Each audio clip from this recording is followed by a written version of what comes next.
जन सभा में इकट्ठा हुए पार्टी के सभी छोटे बड़े पदाधिकारी एवं कार्यकर्तागण, आज आप लोग देश में व यहाँ आपके उत्तर प्रदेश में भी लोकसभा के लिए हो रहे आम चुनाव में अपनी पार्टी के उम्मीदवारों के समर्थन में मुझे सुनने के लिए यहाँ इकट्ठा हुए हैं, तो उसके लिए मैं आप सभी लोगों का हार्दिक दिल से आभार प्रकट करती हूँ। वैसे आप लोगों को ये मालूम है कि हमारी पार्टी कांग्रेस, बीजेपी व अन्य किसी भी विरोधी पार्टी तथा गठबंधन आदि के साथ मिलकर नहीं, बल्कि अकेले ही अपनी पार्टी के बलबूते पर पूरी तैयारी व दमदारी के साथ ये चुनाव लड़े। इसके साथ ही हमने टिकट बंटवारे के मामले में सर्व समाज के लोगों को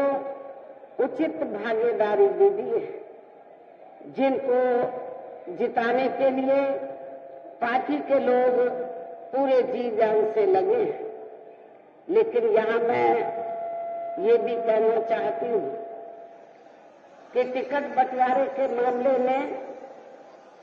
हमारी पार्टी ने पूरे उत्तर प्रदेश में जहाँ जिसकी आबादी ज्यादा है, हिंदुओं की आबादी ज्यादा है, तो हिंदू को टिकट दिया है। मुस्लिम समाज की आबादी ज्यादा है तो मुस्लिम समाज को टिकट दिया है। लेकिन आपके मुरादाबाद में वही दूसरी तरफ समाजवादी पार्टी ने क्या किया है कि जहां पर मुस्लिम आबादी ज्यादा है वहां हिंदू को टिकट दे दिया। आपके मुरादाबाद में मुस्लिम आबादी ज्यादा है, लेकिन मुस्लिम को टिकट ना देकर हिंदू को दे दिया। सपा का यही कल्चर रहा है। खासतौर से मैं हिंदू और मुस्लिम दोनों को ये बताना चाहती हूँ, सपा करती क्या है, समाजवादी पार्टी करती क्या है कि जहाँ पर हिंदू वोट ज्यादा होता है तो वहाँ पर वो मुस्लिम को टिकट देती है ज्यादातर, और जहाँ पर मुस्लिम वोट ज्यादा होता है वो हिंदू को टिकट देती है। तो ये तो आपको आपके मुरादाबाद में भी देखने के लिए आपको काफी कुछ मिला होगा। लेकिन टिकट बंटवारे के मामले में हमारी पार्टी ये सब नहीं करती है। सबको उनका पूरा हक देती है, उनको पूरा मौका देती है। हालांकि आज यहाँ आपकी इकट्ठा हुई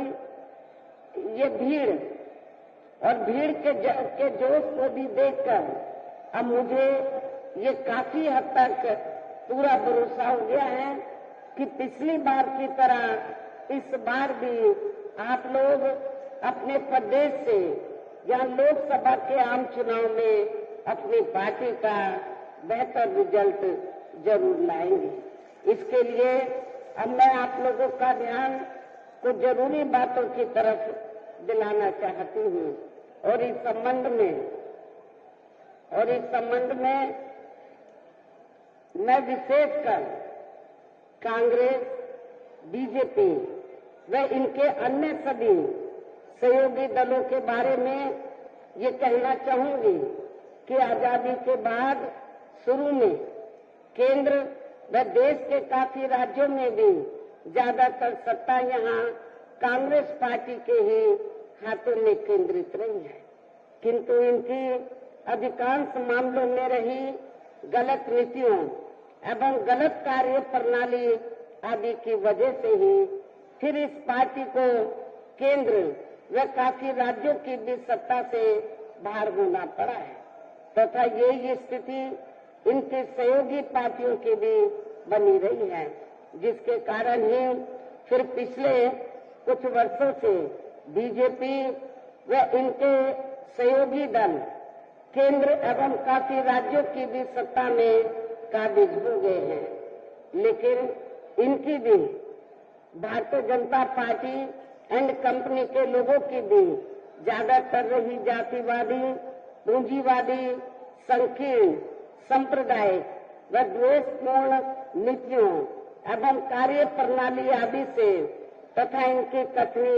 व करनी में भी काफी अंतर होने की वजह से अब ऐसा लगता है कि इस बार ये पार्टी भी केंद्र की सत्ता में आसानी से वापस आने वाली नहीं है, बशर्ते यदि ये चुनाव इस बार फ्री एंड फेयर होता है तथा आम चर्चा के मुताबिक वोटिंग मशीनों में भी कोई गड़बड़ी आदि नहीं की जाती है। और वैसे भी इस बार चुनाव में इनकी कोई भी पुरानी एवं नई चल रही नाटकबाजी, जुमलेबाजी व गारंटी आदि काम में आने वाली नहीं है, क्योंकि अब देश की जनता काफी हद तक इस बात को समझ चुकी है कि इनकी पार्टी ने अब तक देश के विशेषकर गरीबों, कमजोर तबकों, मध्यम वर्गों एवं अन्य मेहनतकश लोगों को जो इन्हें अच्छे दिन दिखाने के असंख्य प्रलोभन भरे वायदे किए हैं तथा अनेकों हवाई व कागजी गारंटी भी दी है, तो उनका जमीनी हकीकत में अभी तक इन्होंने लगभग 1/4 हिस्सा भी कार्य पूरा नहीं किया है, बल्कि इनके स्थान पर इनका ज्यादातर समय व ताकत भी यहाँ इनके अपने चहेते रहे बड़े बड़े पूंजीपतियों एवं धन्ना सेठों को ही ज्यादा से ज्यादा माला माल व धनवान आदि बनाने में तथा उन्हें हर स्तर पर छूट देने व बचाने में ही लगी रही है, जिनके अधिकांश आर्थिक सहयोग से ही ये पार्टी व अन्य पार्टियां भी अपना संगठन चलाती हैं तथा चुनाव आदि भी लड़ाती हैं, जिनका काफी कुछ खुलासा बॉन्ड की आई रिपोर्ट से भी हो जाता है। इसके साथ ही अब ऐसा लगता है कि कांग्रेस पार्टी की तरह ही बीजेपी ने भी केंद्र की तमाम सरकारी जांच एजेंसियों का ज्यादातर राजनीतिकरण ही कर दिया है। इसके अलावा देश के किसान वर्ग भी वर्तमान बीजेपी की सरकार में शुरू से ही अपनी विभिन्न समस्याओं को लेकर काफी ज्यादा दुखी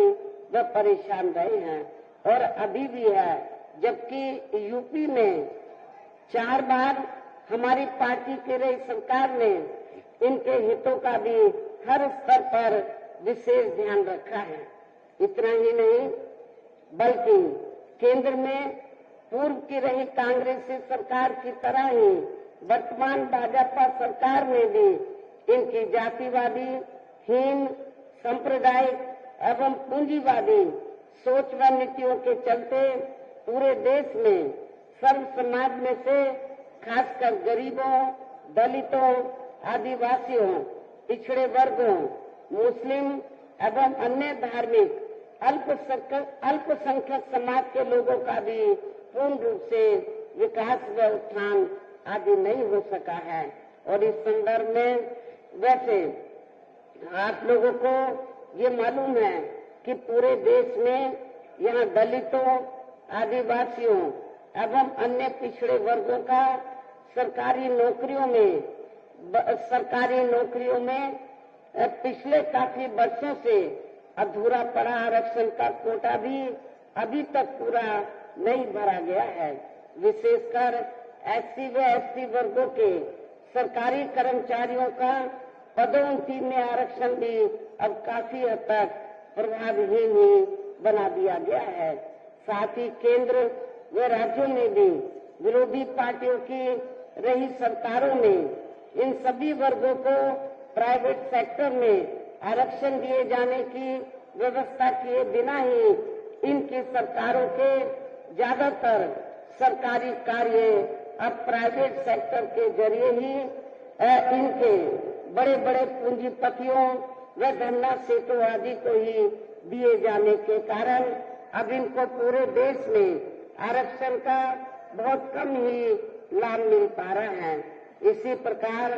इनका अन्य और मामलों में भी शोषण व उत्पीड़न आदि होना अभी तक भी बंद नहीं हुआ है। इनके साथ साथ मुस्लिम व अन्य धार्मिक अल्पसंख्यक समाज के